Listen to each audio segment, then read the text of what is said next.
Very good afternoon dear students. Last हम लोगों ने देखा था डिफॉरेस्टेशन जाना, ठीक है। फॉरेस्ट की इंपॉर्टेंस ही हमने जानी, क्यों फॉरेस्ट में इतनी कटिंग, इतने प्लांट्स कट किए जा रहे हैं, इसकी रीजंस जानी। अब हमें ये जानना है कि उनकी वजह से, डिफॉरेस्टेशन की वजह से हमें क्या क्या कॉन्सिक्वेंसेस देखने को मिलेंगे, ठीक है। सी दिस, यहाँ पे लिखा है conservation of forest in wildlife. Normal सी बात है बेटा, फॉरेस्ट कटते जा रहे हैं, ठीक है, तो उनको बचाना बहुत जरूरी है। कंजर्व करना मतलब बचाना। अब जब फॉरेस्ट को हम बचाएंगे तभी तो वाइल्ड लाइफ बचेगी। Wildlife in the sense जंगली प्लांट्स, है ना, wild plants and wild animals, lion, tiger, है ना, और ऐसे ऐसे इंपॉर्टेंट प्लांट्स जो कि मेडिसिनल प्लांट्स हैं और वुड प्लांट्स हैं, उनको बचाना भी तो बहुत जरूरत है। So to protect our flora and fauna. अभी फ्लोरा एंड फोना क्या है? प्लांट्स एंड एनिमल्स, उनको प्रोटेक्ट करना, उनकी हैबिटेट को प्रोटेक्ट करना।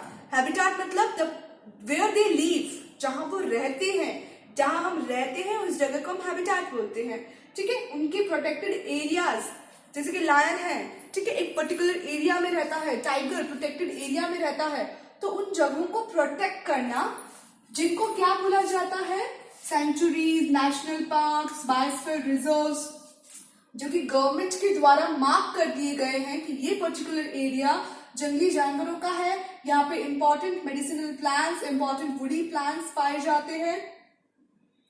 इस जगह को कोई भी सिविल पीपल, सिविलियंस एंटर नहीं कर सकते, ना ही यहाँ पे कोई कटिंग होगी, ना ही कोई यहाँ पे एग्रीकल्चर कर सकता है, ठीक है। अगर हम गवर्नमेंट इसीलिए इन चीजों को, इन बड़े बड़े पार्क्स को, सेंचुरीज को और रिजर्व्स को बनाती है, समझ रहे बात, ताकि उनके नेचुरल हैबिटेट्स सेफ रहे, किनके? वाइल्ड लाइफ के, wild animals and wild plants के, ठीक है बेटा।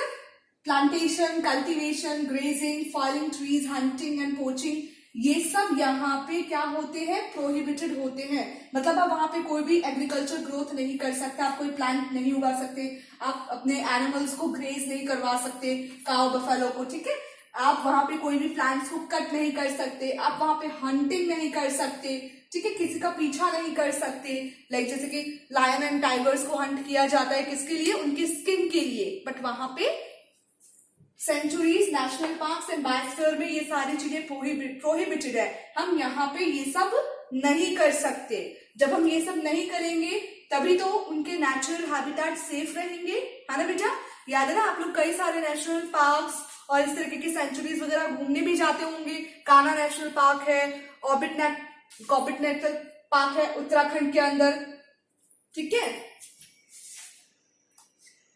फ्लोरा एंड फोना क्या है? देखो, अभी मैंने आपको थोड़ी देर बता दिया, flora and fauna are plants and animals. Normally biological terms में प्लांट्स को फ्लोरा बोलते हैं और एनिमल्स को फोना बोलते हैं। ये देखिए, flora it is the plant life occurring in particular, किसी भी रीजन में कहीं पे भी आपके आसपास में जो प्लांट्स उग रहे हैं, these are called as flora, जो कि नेचुरली ग्रोथ करते हैं। Fauna are divide as the animals, ठीक है, ऐसे एनिमल्स जो पर्टिकुलर समय के लिए किसी पर्टिकुलर जगह पर बहुत लंबे पीरियड तक रहते हैं, ठीक है। Basically it refers to the animals. चलिए नेक्स्ट स्लाइड देखें, एंडेमिक स्पीसीज। अभी ये वाली स्लाइड कैसे आ गई? नॉर्मल सी बात है बेटा, डिफॉरेस्टेशन के दौरान बहुत सारे पेड़ पौधे कट रहे हैं, इंपॉर्टेंट एनिमल्स, उनकी जो हैबिटेट है, जंगलों में ही तो जंगली जानवर रहते हैं। हमारे घर में तो आके शेर और लायन रह नहीं सकते, है ना। गोरिल्ला, जिराफ, जिसकी जो नेक है वो इतनी लंबी होती है कि वो तो हमारे घर के अंदर ही नहीं एंटर कर पाएगा। एलिफेंट्स, वाइल्ड एलिफेंट्स हो गए, वाइल्ड बफेलोज हो गए, ये सब तो हमारे घर में रह ही नहीं सकते। जब उनके नेचुरल घर को तोड़ फोड़ दिया जाएगा, जंगलों को खत्म कर दिया जाएगा, तो उनके हैबिटेट लॉस हो जाएंगे, उनके खाने की जगह वो लॉस हो जाएगी, है कि नहीं। तो नॉर्मल सी बात है, वो स्पीशीज क्या होते जाएंगे बेटा? एंडेमिक होते जाएंगे, धीरे धीरे गायब होते जाएंगे। Endemic species are those species of plants and animals which are found exclusively in a particular area. ऐसे किसी भी एरिया में, जैसे कि गिर फॉरेस्ट है, गुजरात का जो गिर फॉरेस्ट है बेटा, वहां पे लायंस नंबर्स में ज्यादा पाए जाते हैं, और इंडिया में और कहीं इतने ज्यादा लायंस नहीं पाए जाते, ठीक है। उसके अलावा वो नेचुरली और कहीं नहीं पाए जाते, समझ रहे हो मेरी बात को? जो एशियन लायंस है वो इंडिया में सबसे ज्यादा कहाँ पाए जाते हैं? नेचुरली इन गिर फॉरेस्ट इन गुजरात। वैसे लायंस और नेचुरली कहीं नहीं पाए जाते। अफ्रीकन लायंस है वो अफ्रीका में पाए जाते हैं, फिर वो और कहीं नहीं पाए जाते। कंगारू की बात करें तो वो सिर्फ और सिर्फ नेचुरली कहाँ पाया जाता है? ऑस्ट्रेलिया में, लेकिन इसके अलावा और कहीं नहीं पाया जाता। तो उन एनिमल्स को बोलते हैं एंडेमिक स्पीसीज। वो पर्टिकुलर टाइप के एनिमल्स और प्लांट्स होते हैं जो पर्टिकुलर जगह पर, पर्टिकुलर स्टेट में, पर्टिकुलर कंट्री में पाए जाते हैं, सब जगह नहीं पाए जाते हैं। देखो कुछ एग्जांपल्स देखो, ये देखिए किवी, ये सिर्फ और सिर्फ आपको न्यूजीलैंड में देखने को मिलेगा, इसके अलावा ये आपको और कहीं देखने को नहीं मिलेगा। इसके अलावा और देखिए कंगारू, मैंने आपको बताया था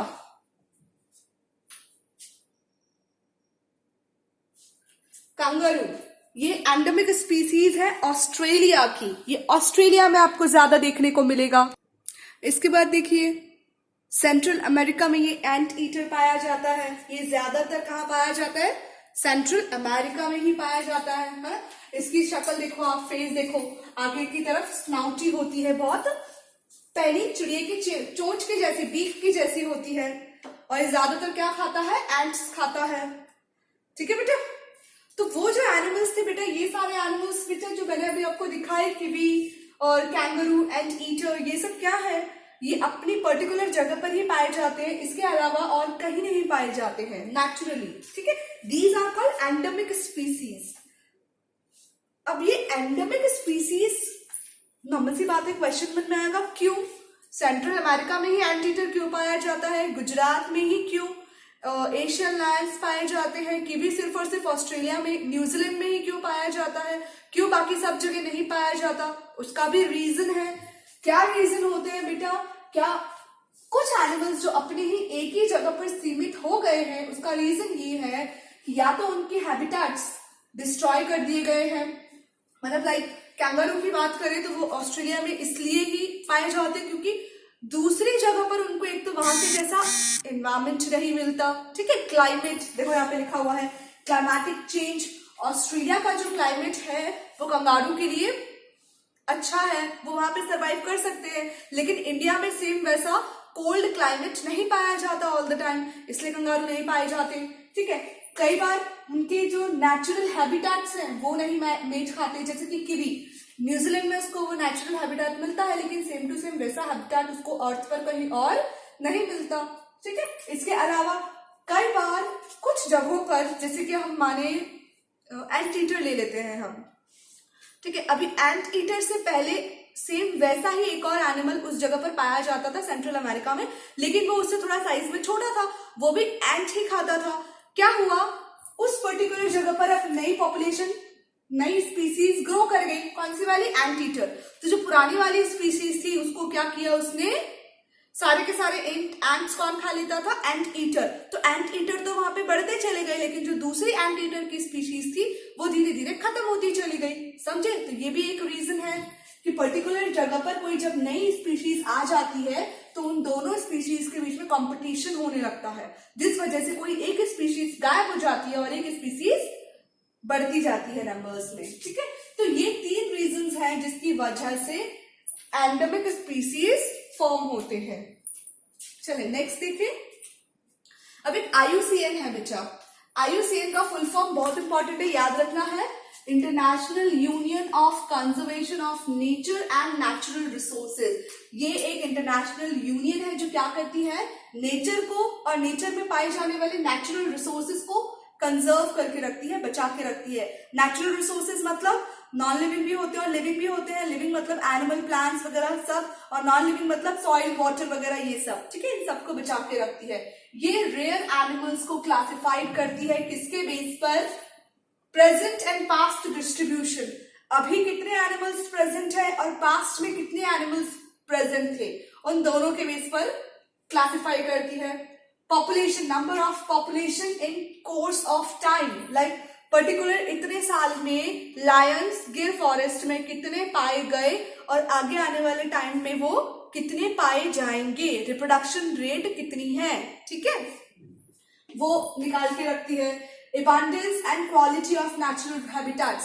Natural habitats एनिमल्स के लिए प्रेजेंट है कि नहीं है, लाइक अब जैसे कि बायोस्फीयर है और सैंचुरीज है, नेचुरल पार्क्स हैं, ठीक है, वहां पे लायन को रहने के लिए नेचुरल उसका हैबिटेट है कि नहीं। लायंस कहाँ रहते हैं, डेन्स में रहते हैं, ठीक है। एलिफेंट्स कहाँ रहते हैं, पानी के किनारे में, तो उनके नेचुरल हैबिटेट्स वहां पे प्रेजेंट है कि नहीं है, इन सब का भी ध्यान रखती है कौन, IUCN।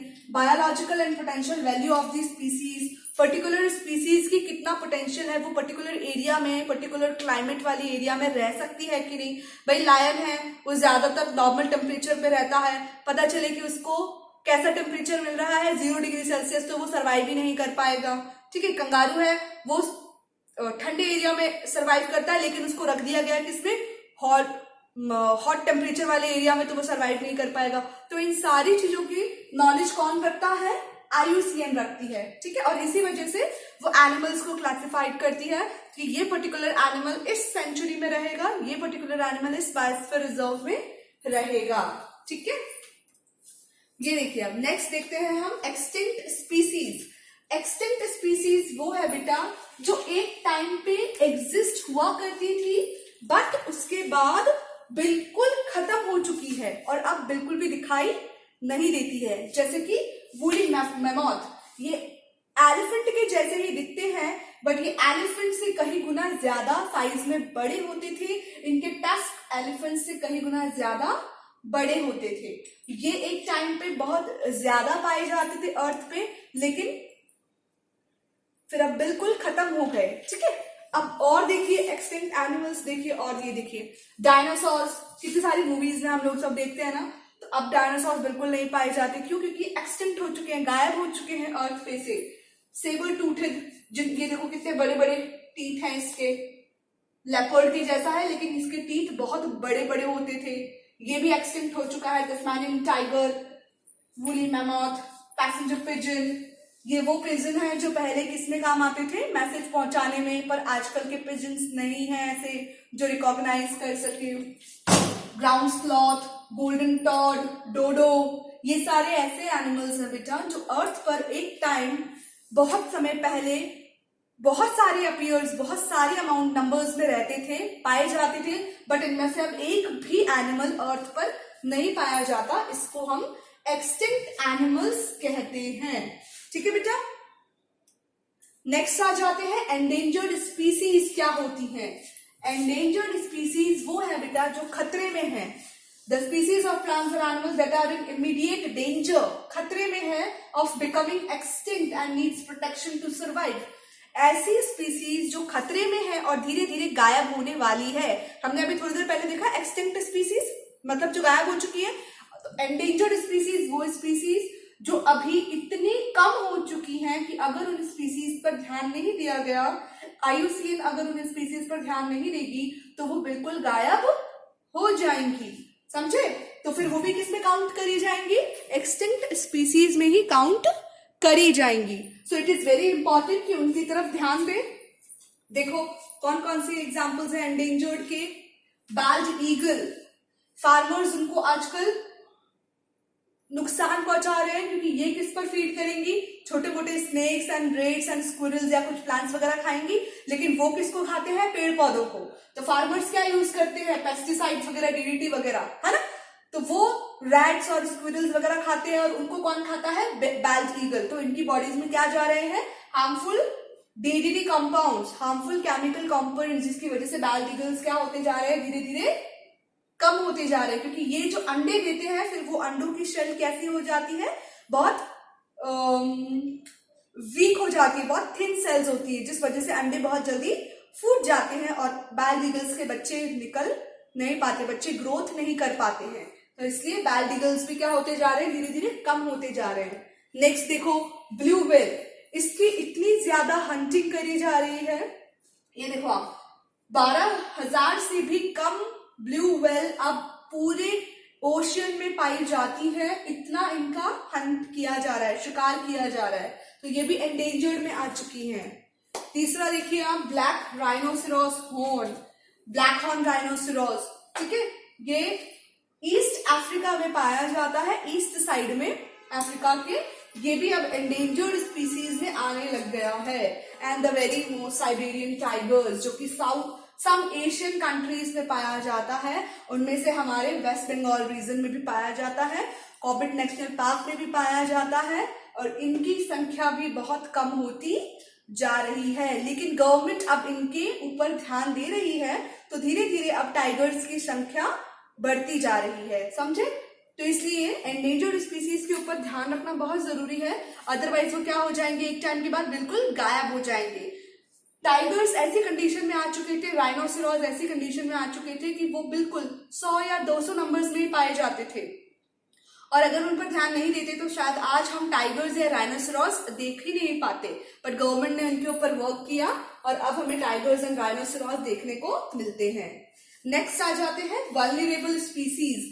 ठीक है, ये ऐसी स्पीसीज हैं जो एंडेंजर्ड कंडीशंस में आने वाली हैं। मतलब ठीक है, इनका नंबर्स अभी ठीक ठाक प्रेजेंट है, बट अगर ध्यान नहीं देंगे तो धीरे धीरे इनके नंबर्स कम होते चले जाएंगे एंड देन फिर वो भी एक्सटिंक्ट कंडीशन में आएंगे। ठीक है, ये कम क्यों होते जा रहे हैं, क्योंकि जंगल कटते जा रहे हैं, तो नॉर्मल सी बात है उनकी हैबिटेट लॉस हो रही है। ठीक है, जहां वो नेचुरली रहते हैं उनकी नेचुरली रहने वाली जगह क्या होती जा रही है, खत्म होती जा रही है, कम होती जा रही है, क्योंकि हम पीपल है वो जो फॉरेस्ट है उनको बहुत ज्यादा अमाउंट में काटते जा रहे हैं। ठीक है, तो vulnerable species is one which has been categorise.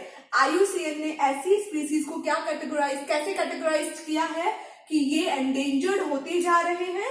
ठीक है, अगर इन पर ध्यान नहीं देंगे तो ये खत्म होते जाएंगे। अभी इनके नंबर्स ठीक है, ऐसा नहीं है कि इनके नंबर्स बहुत ज्यादा कम हो गए हैं, बट अगर ध्यान नहीं देंगे तो इनके नंबर्स और भी कम होते जाएंगे, जैसे कोआला, पेंगुइन, और देख लेते हैं हम, ये देखिए है ना, रेड बीक पैरट और फ्लाइंग फॉक्स, ये एल्बाट्रॉस, मॉथ, सी मॉथ, है ना, एलिफेंट फिश, ये सब जो है इनके नंबर्स इतने कम नहीं हुए हैं, लेकिन अगर ध्यान नहीं देंगे तो इनके नंबर्स कम होते चले जाएंगे अगर इनके नेचुरल हैबिटेट को हम नुकसान पहुंचाएंगे तो। नेक्स्ट देख लेते हैं रेयर स्पीसीज। ये ऐसे ग्रुप है जो बहुत ही अनकॉमन होती है, हर जगह नहीं पाई जाती है। ये बहुत ही कहेंगे कि बहुत ही सेलेक्टेड जगहों पर ही पाई जाती है ये स्पीसीज। ठीक है, चाहे प्लांट हो चाहे एनिमल्स हो, ये सिर्फ सेलेक्टेड जगहों पर ही पाई जाती हैं। और ये स्पीसीज, रेयर स्पीसीज का जो डेजिग्नेशन है वो कौन देता है, गवर्नमेंट की जो ऑफिशियल बॉडीज होती है जैसे कि IUCN, वो ही इनको क्या देती है, उन स्पीसीज को नाम देती है कि ये रेयर स्पीसीज है, ये बहुत ही स्पेसिफिक स्पीसीज है जो सिर्फ और सिर्फ इसी एरिया में पाई जाती है और कहीं देखने को नहीं मिलती। जैसे कि ये देखिए, ये वो वाला टॉड है जिसके पैर बहुत स्टिकी होते हैं, ये प्लांट पे भी चिपक जाते हैं और उड़ भी सकते हैं। पेरिविंकल हो गया, इस तरीके की जो कोआला है, ये बटरफ्लाई है, ये ब्लैक लिजर्ड है, ठीक है, स्ट्राइप्ड लिजर्ड, और ये हमारा राजस्थान का